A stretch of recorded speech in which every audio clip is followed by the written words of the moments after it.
J'ai appris comme tout le monde le coup d'État qui vient de se passer au Burkina Faso le 24 janvier 2022. Bon, tout naturellement, on voyait les choses venir parce que le pouvoir était dans une situation très difficile, jusqu'à même les autorités sont arrivées à priver les citoyens de leur liberté. Donc, personnellement, je ne suis pas surpris parce qu'ils avaient déjà prévu que ça allait être très difficile pour le président Kaboré de terminer son mandat. Voilà, maintenant pour la suite, voilà, j'attends maintenant de voir avant de pouvoir me citer parce que ce sont des officiers qui ont pris le pouvoir, je ne les connais pas. Donc j'attends d'abord qu'ils affichent les lignes politiques pour pouvoir me citer. Nous sommes rentrés à partir de ce plus-là dans un moment d'incertitude, hein, ça c'est vrai.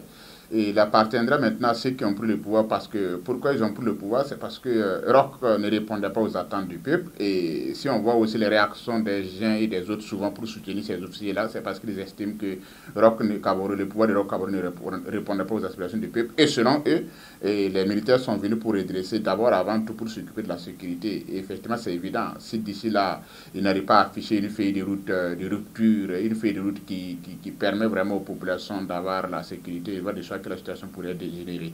Et c'est partant de cela que j'ai des inquiétudes, j'ai beaucoup d'inquiétudes. Et j'ai toujours dit qu'une chose est de chercher un président, une autre est de faire mieux que ce que ce président faisait.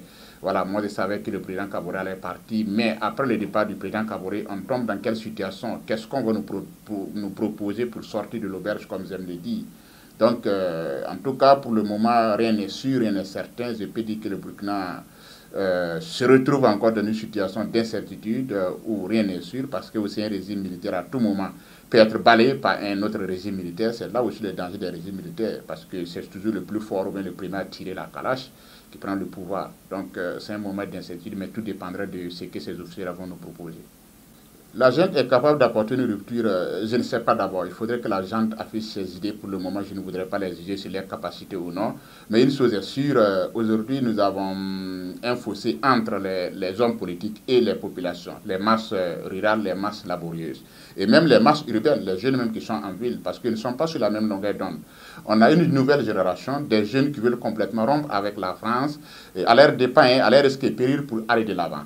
On a des hommes politiques qui restent toujours accrochés au système néocolonial. Alors, cette junte aura le choix entre prendre parti pour les masses et avoir les hommes politiques comme ses adversaires, ses ennemis, voire même la communauté internationale comme ses adversaires, ses ennemis. C'est ce qui se passe au Mali. Ou continuer dans la ligne de la continuité avec la France et avoir aussi la masse comme adversaire, comme ses ennemis. Et maintenant, selon moi, quelle solution sera la meilleure? Faut-il avoir les masses sur votre dos ou les hommes politiques sur votre dos? Si vraiment j'avais un choix à faire, je dirais que c'est mieux d'avoir les hommes politiques sur leur dos et même la communauté internationale sur leur dos que d'avoir les masses rurales, les masses urbaines sur leur dos. Voilà, parce que si vous avez le soutien de votre peuple, si vous avez le soutien des jeunes qui veulent le changement, vous pouvez mieux tenir que d'avoir le soutien des hommes politiques et de la communauté internationale. Et dans votre pays, même si vous n'avez pas le soutien des masses, ça sera très difficile pour eux. Mais tout se trouve entre leurs mains. Il leur appartiendrait de savoir où ils veulent aller. Et par rapport à cela, nous aussi, en tant qu'intellectuels, nous allons pouvoir nous positionner. Un régime qui va aller de l'avant ne peut pas composer avec tout le monde. Même individuellement, un individu qui veut composer avec tout le monde, c'est son échec.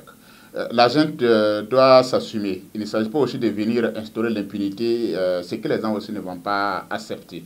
La junte, je crois, doit avoir cette vision-là pour aller de l'avant, pour faire un bond en avant et non pas forcément la volonté de vouloir composer avec tout le monde. Je crois que s'il rentre dans cette volonté de vouloir composer avec tout le monde, ce serait très difficile. Dans aucun pays, dans aucun système de gouvernance, on ne peut composer avec tout le monde et puis aller. En voulant composer avec tout le monde, prendre les avis de tout le monde, en voulant satisfaire tout le monde, on ne peut pas avancer. Il faudrait faire un choix assez lucide, assez rationnel et aller de l'avant, tout en se faisant des ennemis et des adversaires. C'est tout à fait normal, c'est inhérent à la vie. Même les hommes individuellement ont des ennemis et des adversaires. Si vous voulez composer avec tout le monde, vous ne pouvez pas mener à bien votre vie. Donc c'est partant de cela que je pense que, ça c'est mon point de vue personnel, vous m'excusez, je pense que ces officiers-là devraient avoir assez de courage, assez de ténacité pour aller au-delà des clivages politiques. Voilà, pour aller au-delà des mésententes politiques et ne prendre en compte que l'intérêt de la nation, l'intérêt des masses populaires et avoir plus le soutien des masses populaires que le soutien des hommes politiques. S'ils comptent sur le soutien des hommes politiques, ben, je me demande s'ils vont vraiment pouvoir réaliser cette mission.